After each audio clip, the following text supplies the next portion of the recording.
Coming up next on the Retirement Halftime Show, the consequences of unretiring. What to know before deciding to get back into the workforce after making the decision to retire. Then, picking the right Medicare plan for you. Not all coverage is the same. What you need to know before signing on the dotted line. Plus, preparing for an emergency. Strategies for making sure you can access your important documents during a natural disaster. And Andrea Morehead reports on a Westfield family getting laws changed. How the birth of their son changed their life trajectory. Now on the Retirement Halftime Show.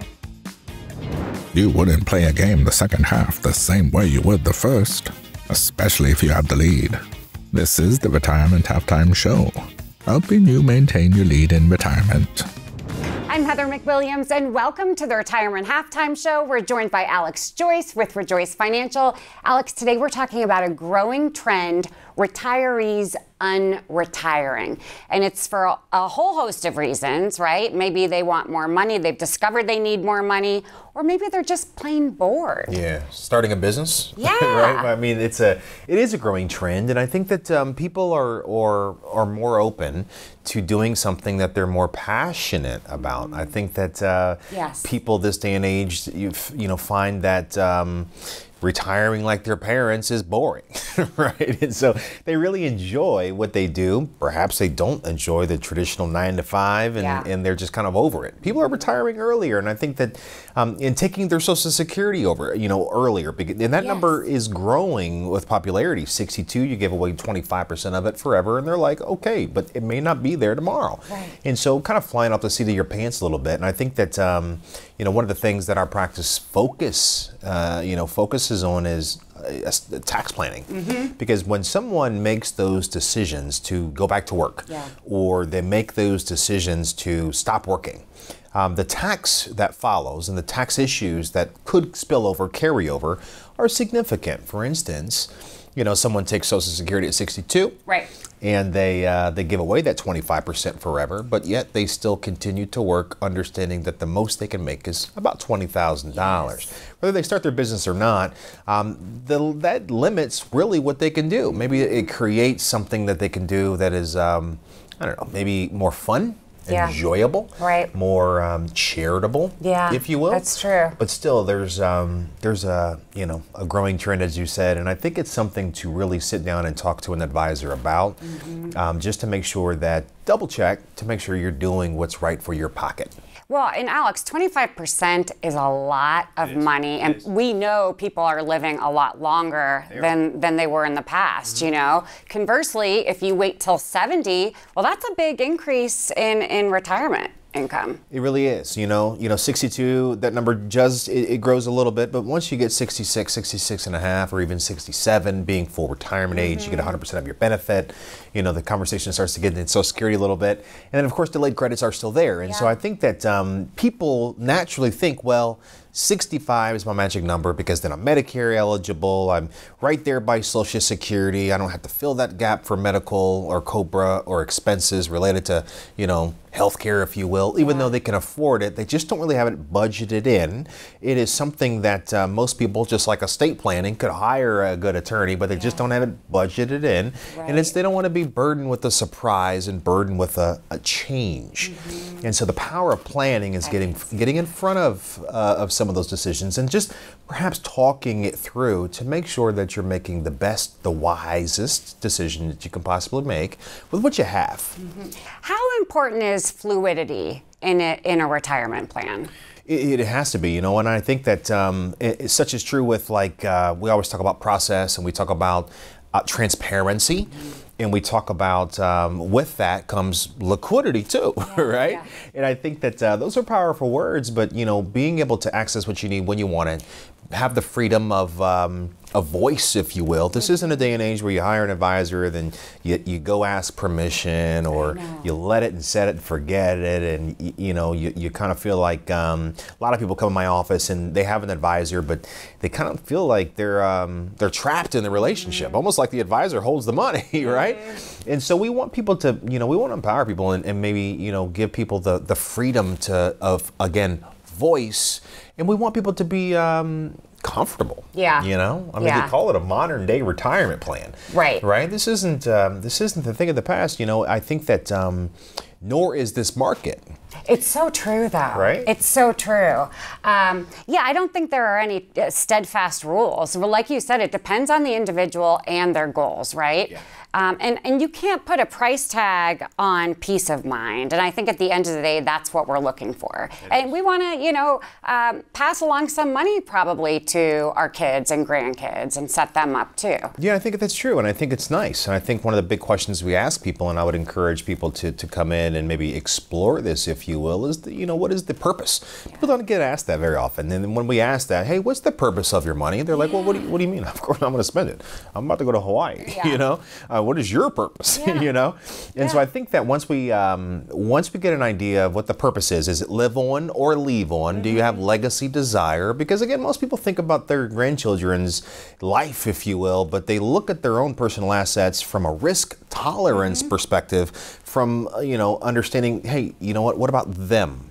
We want their money to grow, so don't limit them by your choice today with that money you intend to leave to them. Yeah. And so we just want to get an idea of what's going on. I love that question. What is your purpose? That is a great question. Yeah. So Alex, if somebody is sitting at home thinking about this, they still haven't hired anyone, they want to come talk to you, what's the best way to go about it? Yeah, I would just encourage people to either go to the website, ReJoyceFinancial.com. Of course, our number is always on the screen, you know, 9157, of course, /4, or they could text us, whatever it takes, whatever they're more comfortable with. They just send an email, it doesn't matter, but, you know, just take the leap of faith and act today. Yeah, such a great guy to talk to. As always, Alex, great information. We're going to have a whole lot more coming up. Coming up next on the Retirement Halftime Show, with so many Medicare choices, how do you know which plan is right for you? We'll help break through the confusion. And later, Andrea Morehead reports on the Indiana family working to help fund medical breakthroughs in the treatment of spinal muscular atrophy. This is the Retirement Halftime Show. Don't let anxiety ruin your retirement. Get a second opinion about your current plan. Call the experts at ReJoyce Financial today at 317-903-9157 and see if you're on the right track. You're watching the Retirement Halftime Show, powered by ReJoyce Financial. You're watching the Retirement Halftime Show. I'm your host, Alexander Joyce, and with me today is Angie Paisley. She's the director of our Medicare division, as well as our overseer of processing, I should say, right? So we deal with that department as well. You know, I had just a quick story. It was very interesting that a client had come in. They were just getting ready to pull the trigger on Medicare. I was just getting ready to come get you. And they said that they wanted what their neighbor had. And I said, well, what does your neighbor have? And they said, well, they've got the Medicare that's free. And I said, well, what do you mean? And they said, well, you know, that Advantage plan. And so as I was just gathering more information, because, you know, I like to ask a lot of questions, you know, it came down to understanding the paths, if you will. Right. The free version, the not so free version. And what we always just kind of slow down and do by asking questions is, what's in it for you? What are you trying to accomplish? What is your overall goal? And of course, that's where a person like you comes in. That's a Medicare specialist, expert director, knows this stuff extremely well, far more than me, and to have the conversation of the differences. Right. And so maybe walk us through the paths, if you will, through the Medicare supplement or Advantage channels. Yes, I'd be happy to, because that's probably the most common question I get. What's better for me, original Medicare or Medicare Advantage? Right. And most of the time these questions prompt from, I was talking to my cousin who said this is the best plan ever and I've got to be on it. But it's not a one-stop shop. It's different for everyone and it depends on what's important to you. One way to look at it is pay now, pay later. With original Medicare, you're going to pay, A has no premium, but you're going to pay for your B monthly, you're going to pay for your D monthly, you're going to pay for your supplement monthly. Sure. So you've got a fixed monthly cost, but you've got a little bit less question of what you're going to pay down the road. You're able to budget that. You know, Medicare is going to pay specifically X amount for X amount of days, and you can know what you're getting yourself into. Medicare Advantage can be handled a little bit differently. It often works more like group insurance that people are used to at their job.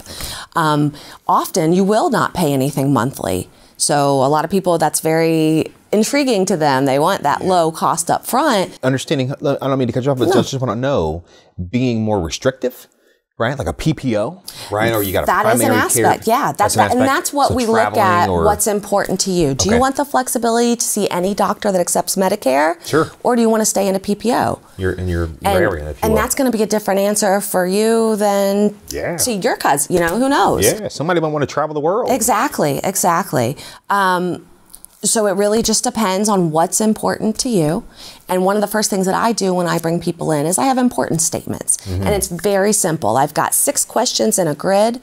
If you have more check boxes in the left, then that's the better path for you. If you have more on the right, then that's the better path. How simple is that? Exactly. So come in and I'll help you figure out which is the right direction. That's really cool. I think it's easy. I think they're questions that most people really don't think of. It's kind of like risk tolerance. Some people will go 20,000 feet up in the air and jump out of an airplane, but lose $0 on their money. Right. Other way around for some people. Exactly. So it's kind of asking the appropriate questions that you really don't think of, that sometimes are out of your comfort zone. It's like, well, I never thought about my Medicare decisions based on my travel habits. Well, let's think about the better option for you, and maybe the time value of money by spending a little bit more makes a little bit more sense because it provides different layers of freedom. Yes. Right? As opposed to somebody that just like to, kind of kick it at the house and watch some TV and not really leave their area. Maybe that style of coverage, maybe a reduced cost for that lifestyle is more appropriate. Sure. You'll never know until we know. Exactly. It's different for everybody. It is absolutely different for everybody. I think I think for our viewers, having these comprehensive but yet simple conversations are important. I think that having a holistic firm like ours guide you through, whether it be Medicare, tax planning, tax filing, estate planning, as I've always said, traditional financial planning and wealth management. I think where we're focusing on all pieces and have all people, it's critical. It is. Right? So why not us? So listen, I thank you for your time, Angie. It's always a pleasure. Thanks for educating our viewers. You're watching the Retirement Halftime Show. There's more show to come. Still to come, if there was a natural disaster tomorrow, would you be able to access your important financial documents? How you can make them readily available. You're watching the Retirement Halftime Show. Don't let anxiety ruin your retirement. Get a second opinion about your current plan. Call the experts at ReJoyce Financial today at 317-903-9157 and see if you're on the right track. You're watching the Retirement Halftime Show, powered by ReJoyce Financial. And joining me now is Beth Pope, who is 57 years old and a former federal employee. Thank you so much for being with us. Thank you. You have been a client with ReJoyce Financial for almost 2 years now. Yes. How did you get to meet with them and decide to go with their firm? Well, I was interviewing certified financial planners, and I had seen Alex on his show and wanted to talk to him as well as several others to decide whether this would be a good fit. Yeah. So what were some of those things that you looked at, the objectives that you wanted to make sure that you ensured that you were with the right firm? What did you look at? What was important to you? Well, I looked at whether they were going to treat me as an individual and ask a lot of questions and find out what my goals were. So that was really important. Also, what really sold me on ReJoyce was having everything under one company: the estate planning, the tax preparation, and the financial planning. When did you know that 56 would be the year that you would say, it's time to stop working? Well, I didn't really expect to retire when I did. I was expecting to work at least a year more than what I did, but I was glad I had a plan in place and that we could execute it earlier. So what were some of the things that you were looking for? I know specifically you talked about the wills and the trust and all of that, kind of a complete package, if you will. Anything else that was really important to you that you got with ReJoyce that you did not hear from the others? Well, the tax preparation piece as well, and really looking at our long-term strategies and determining with our retirement portfolio, when it's good to actually take out a little bit more. 1 year, maybe move it to a Roth where we go ahead and pay taxes on it, but we won't then in the future. And understanding how to best maximize our tax or minimize our tax for the future. What has been the best part of retirement? Well, we had a tragedy in our household last fall, and our son Rashid was killed in a car crash, and we established a nonprofit in his name, and I've been working on that in retirement. So it's given me the opportunity to use my skill sets as well as expand. You know, I created my first website. Just teaching yourself how to do some of those things has been challenging, but also a nice positive outlet for us. Talk about Rashid. Gosh, Rashid lit up the room with his smile. And he probably had your smile because your smile is beautiful. Well, Rashid was adopted. Okay. He was, go back a little bit. I met my husband, when I was in the Peace Corps in the late 80s. And he was from Sierra Leone. I served in Sierra Leone. And Rashid was my husband's late sister's son. And he lost his mom when he was 2.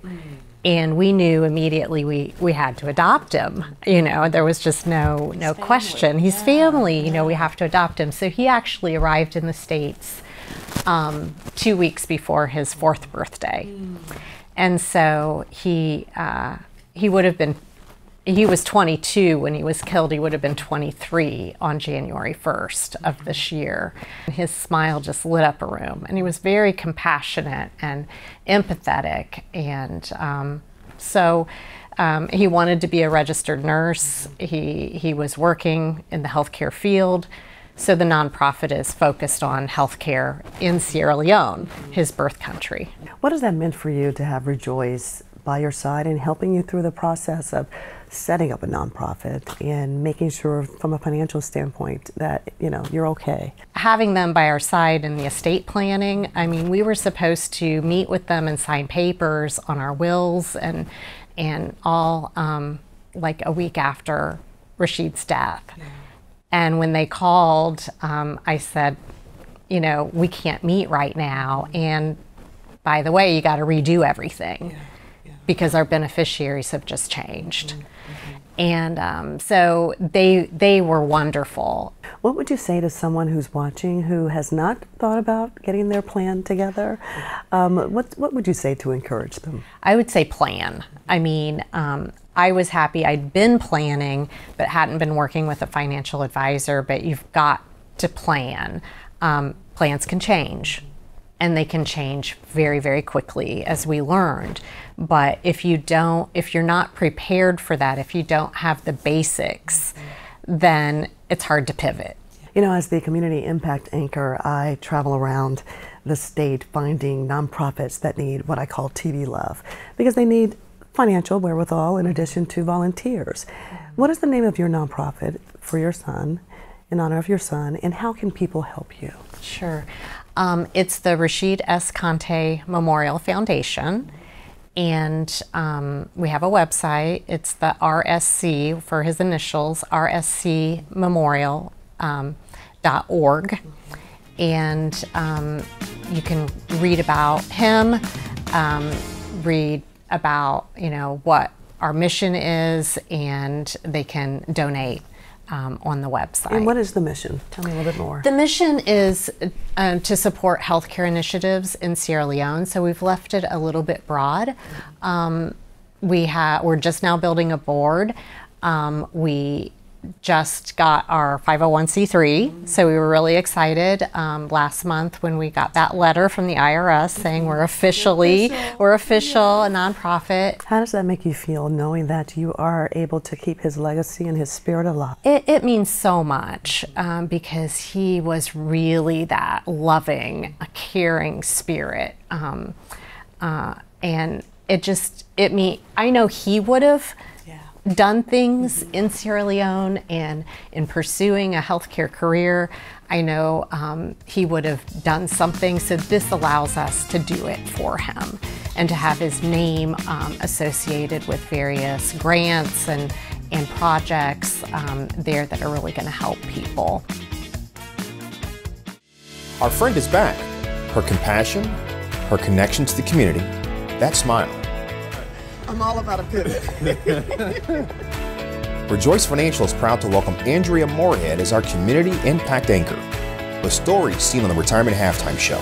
What would you say to someone who's contemplating becoming a volunteer? How would you encourage them? Follow Andrea and make ReJoyce Financial a part of your family too. You're watching the Retirement Halftime Show, powered by ReJoyce Financial. ReJoyce Financial gives back with Andrea Morehead, highlighting the people and organizations making life better in our community. You're watching the Retirement Halftime Show. I'm your host, Alexander Joyce, and of course with me is Andrea Morehead. She's our community impact anchor, and we are talking about the Vollmer family. You've had the opportunity to interview, Adrian, the family, Graham, if you will, and just what an inspiring story that really can touch the heart of other people. It's just thinking about our lives and how things could change so fast. Just kind of walk us through that. Well, in fact, the number one cause of infant death is spinal muscular atrophy, as you mentioned, is known as SMA, and the Vollmer family from Westfield, they have really been on the forefront of changing lives, and they really want to make sure that they're giving children across the state of Indiana a fighting chance. It's pretty cool. Is that one of your favorite players? Graham is so excited for football season. His favorite team, the Indianapolis Colts. He loves sports. He loves football. He loves baseball. He wants to be with his friends. He loves to play Minecraft with his best friend, Annie. He loves to be outside. He loves to play with his dog, Howie. Oh, you like to call it Meancraft? Okay.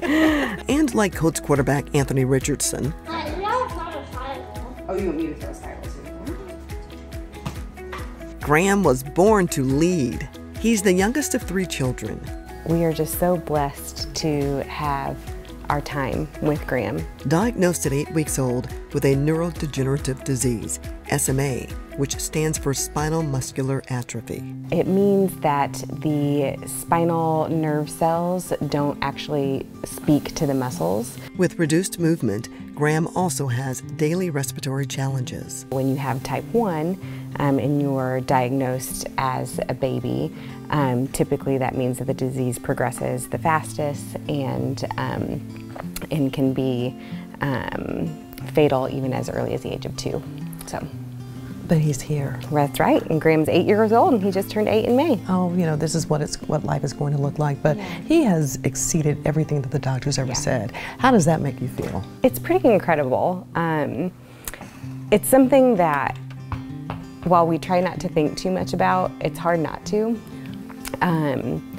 It's one of those things that we know why. We know why he's here is because of advances in medicine. As soon as there was a medical treatment for SMA, you better believe that we were on board. It's helped him gain and keep some of his strength. Early intervention can dramatically improve a patient's life. But when Graham was born, there was no treatment, and there was no newborn screening in Indiana for SMA. The state will typically not screen for something if there's not a treatment and not a cure for it, because there's nothing they can do for it. But that changed thanks to their intentional and purposeful decision to help others. There was a question of, what are we dealing with? Why is my child, struggling with this or that?